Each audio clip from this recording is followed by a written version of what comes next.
What's up, Google fam? I'm Jaggu, and I'm about to pass the phone. Hi, this is Prateek, and I pass on the phone to someone who's trending on social media. Hi, I have the Pixel 10 with me, and it's time. Let's get the show started. Your tonight's host is me, featuring, wait for it, the Pixel 10, the Pixel 10 Pro, and the larger than life, the Pixel 10 Pro XL. And here with us, we have magic AI tools that can erase unwanted objects from your photos. Yes. Yeah, Thank you. nice. Thank you. 100x zoom shots only possible because of AI. AI, guys, I knew it. AI is rocking it, man. And Pixel 10 has IP68 rating. IP68, I saw this coming. Yeah, yo, the internet is gonna go crazy. Nah. Let's do it in TechWiser style. Okay, so after covering the Pixel 10 leaks in multiple upcoming videos, Pixel 10 series is finally here. And all those sleepless nights when you would just think TSMC when, this is the time. The Tensor processor is made by TSMC. And if you have noticed recently, Pixel has started to focus on India a lot more. Like they announced same-day repairs and has expanded to about 2,000 plus repair stores across India. In US and Europe, you get 128 GB for the base variant, but in India, it's 256 GB base without the price bump for both Pixel 10 and Pixel 10 Pro. Google has never been this serious about India. Also, by the time this video is out, if you go to Flipkart, the Pixel 10 series is out. The pricing is same as last year, but they have doubled down on discounts and offer this year. Now we have multiple questions like, is the Pixel 10 the best smartphone to buy right now? How good is it against the iPhone 16? What's new with Android 16? Because more or less, the features that you see on the Pixel phone is something that you will see the entire year on other smartphones. And again, the age-old problems. Does the Pixel 10 heat? How's the camera? Overall, has Google fixed the Pixel? We have all the answers. We have been using these phones for a week now. I'm really excited. Prateek, TechWiser, let's click and go. Pixel go.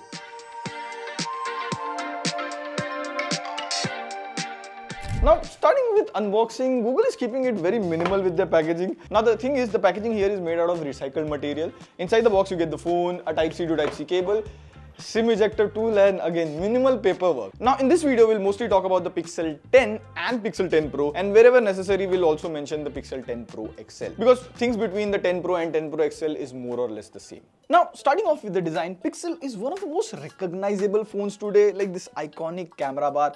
You spot it, you know it's a Pixel. The design of the Pixel 10 series looks similar to the Pixel 9 series. The Pixel 10 here has a glossy back, which is a fingerprint magnet, but the 10 and 10 Pro XL has a silky matte glass back. All three models have Corning Gorilla Glass Victus 2 protection. Now, interestingly, the side frames here are aluminium with a glossy finish on the 10 Pro and the 10 Pro XL, but on the base Pixel 10, the side frame is matte. Quite a good mix and match. Now, Google's design chief Ivy Ross says the Pixel design changes every 2 to 3 years. So the Pixel 9 and now Pixel 10 has the same design. As per this, the 11 should also look similar. The Pixel 12 will get a redesign, which as per leaks is already in development. Now the colors here are fun. Pixel 10 comes in these colors. Pixel 10 Pro has multiple color variants and this one is called Moonstone. Now again, the in-hand feel is solid. Like I prefer the Pixel 10. It is compact at 6.3 inch. Pixel 10 Pro is taller with slimmer bezels. Pixel Pro XL, that's for people who think Pro Max isn't big enough. All models are IP68 rated. Splashes, dust and accidental sync drops all are fine. Unless you are in Mumbai and then the water is scarier than the drop. Now, flipping to the front, the Pixel 10 and Pixel 10 Pro has a compact 6.3 inch display. Now, the Pixel 10 Pro has a slightly high brightness and resolution, whereas the Pixel 10 Pro XL has similar specs to the Pixel 10 Pro, but it's just bigger in size. Now, practically, how bright or better is it than the 9 series, or how better is this than the A phone? Bruh. It's not a big deal. So I played the same 4K HDR video on YouTube. On the 16 Pro Max, 9 Pro XL and the 10 Pro XL, all three phones look bright and punchy. Even if you try to look closely, the difference here is 19-20 ka farak. Even on the base Pixel 10 and iPhone 16, the difference is again 1920. Now I'm daily driving the Pixel 10 and I watched a lot of content on this. Display here is good. Also, they have increased the size of the speaker in this earpiece, so even the audio quality is richer. Now, one thing that bugged me was the bezel sizes on all three models. I felt it could have been slightly less. If you compare the Pixel 10 with the S25, the S25 has a slimmer bezel. Now, this next thing, I'm really glad that someone from the West picked up PWM dimming. It matters because when you use your phone in the dark, which most of us do. Like before sleeping, if you're scrolling reels, the flicker on the screen might strain your eyes. This is a natural problem with OLED screen, which causes headache or sleep issues. So if I keep the Pixel 10 and iPhone 16 in a dark room, you would notice that the iPhone is constantly flickering. Whereas the Pixel 10, it's flickering, but it's quite less. Now I know the frequency is less, it's still flickering a little bit, but hey, they've started at least, so yeah, that's the way. Overall, in display this year, it's a bit brighter, sharper, and with higher PWM dimming on the 10 Pro and 10 Pro XL. Now, another area where pixels are brighter and sharper is software. The Pixel 10 phones are running on the latest Android 16, no heavy skins, no ads, just clean Android, the way Google wants Android to be. Now, one thing that I noticed is Android 16 has way better haptic feedback than last year. Like, obviously, the look is now changed. You get thicker brightness slider, volume slider. The notification shade is more categorized and colorful now, but when you turn up or down the volume, there's a slight haptic feedback. Like when you type, there's a haptic, and when you swipe and delete, there's a different haptic. And in fact, when you tap and open the weather app and it's raining, there's a haptic which simulates rain. Like this is one of the few things that we are not able to show on camera, but this is very close attention to detail. And also when you swipe, there's a daily hub now. It tells you the weather, some YouTube recommendation, and then there's some relevant questions to ask Gemini. I think this recommendation should get better the more you use your phone. Along with this, Pixel has collaborated with Instagram. So if you upload a low light photo on your story, before posting the story, it will automatically enhance the picture and make it brighter. But the big story this year is also AI. What you guys are expecting, cuts from events of people saying AI? Not anymore, because AI will be the part we'll see most innovation. Take summarize. Say you open a long article about the latest Trump-Putin meeting, pages of political jargon. You just press the power button and share the screen with Gemini. Pixel shrinks it into 2 lines. So you get the gist without needing a degree in geopolitics. Next, if you edit photos in Google Photos, you get this AI enhanced option. So instead of you editing the photo manually, AI would fix the photo for you. If you highlight a person in the photo, it shows the type of edits that can be done, and these options are different for different photos. Next is Camera Coach. This is like a Pixel exclusive AI feature. Just tap on this icon on the top right. It analyzes the scene and it uses AI to generate 3 to 4 shots with scenarios. If you tap on the photo option, it will give you a direction on how to click the photo. And again, once done, you have the perfect photo as per AI. So if you are that one friend who clicks amazing photos of others but get pure disappointment when they click yours, this might come handy. As of now, in our unit, the features that were shown like the Magic Queue, Live Translate in Call, or the Ask to Edit feature have still not arrived. Now, in terms of software update, the Pixel 10 series will get 7 years of OS and security updates. And if you have been using a Pixel, you know those updates always arrive on time. Now, all that software magic is useless if your phone doesn't last long, which brings me to the battery. Now, the Pixel 10 has a 4970 mAh battery. Pixel 10 Pro drops slightly to 4870 mAh battery, and the Pixel 10 Pro XL stretches it to 5200 mAh battery. Now, the usage here varies quite a lot. Like I was using the Pixel 10 and I was mostly on 5G outdoors, and I was scrolling through reels, taking video calls, binging videos. Pixel 10 gave me around 4 to 5 hours of screen on time. The Pro XL gave a solid 7 to 8 hours. Super impressive. But the Pro landed me around 4 to 5 hours of screen on time. Now the Pixel 10 and 10 Pro do a 30 watt wired charging, 15 watt wireless charging, whereas the Pixel 10 Pro XL can go up to 45 watt wired charging and 25 watt wireless charging. Now the charging numbers are not one of the best, but battery life this year has been solid.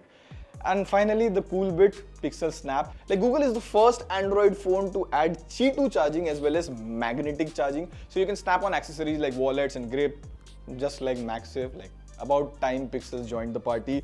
And I would want to see more Android phones do this. Now, another area where Pixel phones are solid are cameras. This year, the base Pixel 10 sees a drop in megapixels for the main and ultra-wide-angle camera to make space for a new periscope camera. Whereas the 10 Pro and the 10 Pro XL has more or less the same camera specs. We clicked some pictures. The photos from the Pixel 10, well, surprisingly, even in indoor conditions, the photos are bright. Like for this restaurant photo, the scene wasn't this bright. It does misses those hair edges in portrait, but it's fine. Now, the Pixel 10 can zoom up to 20x and the images are usable. Now, there's one thing which has improved quite a lot is skin tone. Like see, I have a screen recording for the other day. On the viewfinder, you would see my skin looks reddish or extreme yellow. But once I've taken the photo, it is now proper. Now, my theory is Google did launch Real Tone 2. They didn't talk much about it. But I think the AI is trying to guess the skin tone and trying to be accurate and consistent in any lighting scenario. Anyways, the end result is the final selfie was how I look in real life. And we tested the skin tone thing with other people in the office. I took side-by-side photos with the iPhone 16 to see which has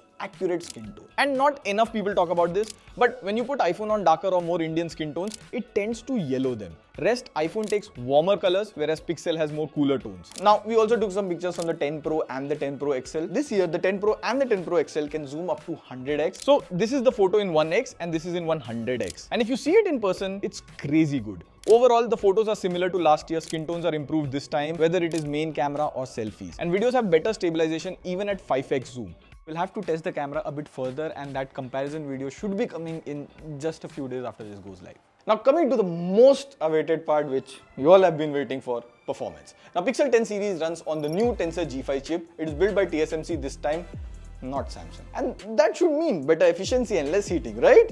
So this year in India, you only get one variant. 16GB LPDDR5X RAM with 256GB UFS 4.0 storage. Now in terms of benchmark, we ran the Antutu benchmark. So the Pixel 10 scores about 8.73 lakh, but here is the funny thing. Pixel 10 Pro scored about 1.27 million, whereas the Pixel 10 Pro XL scored about 1.25 million. Like, I expected bigger means better heating. Now, jokes aside, the numbers are not chart-topping. Next, we ran CPU throttling. The 10 Pro XL throttled to about 58% after 15 minutes of load, and the 10 and 10 Pro showed similar graph. But this must be improved from last year's Pixel, right? So we compared the 9 Pro XL with the 10 Pro XL on Antutu or 3D Mark. Scores are very close. And funny thing, the 10 Pro XL stats are even a bit lower. So on paper, not a huge jump, but this is what the benchmarks have to say. But is this the same story if we come to real life tasks? So we played Genshin Impact on both. The 9 Pro XL heated up within minutes. The metal frames felt hot. And during fight or scenes where there is too much action, you'll notice frame drops. However, the 10 Pro XL stayed cool for almost 15 minutes. It was comfortable to hold and the gameplay was much smoother. No stutter, no frame drops. Now, the numbers back this too. 9 Pro XL averaged about 50 FPS with stutters. The 10 Pro XL held it at 54 FPS with much better smoothness. And even in day-to-day tasks, like if you're watching YouTube videos or in fact, the entire time I was scrolling reels on mobile data, the Pixel 10 phones don't get that warm like the previous Pixels. So here's the takeaway. Benchmark says Tensor G5 is just as other Pixels, but in real life, it's clearly more efficient, runs cooler, and gives smoother performance for a longer time. And that's what actually matters. You don't buy a phone to run Antutu.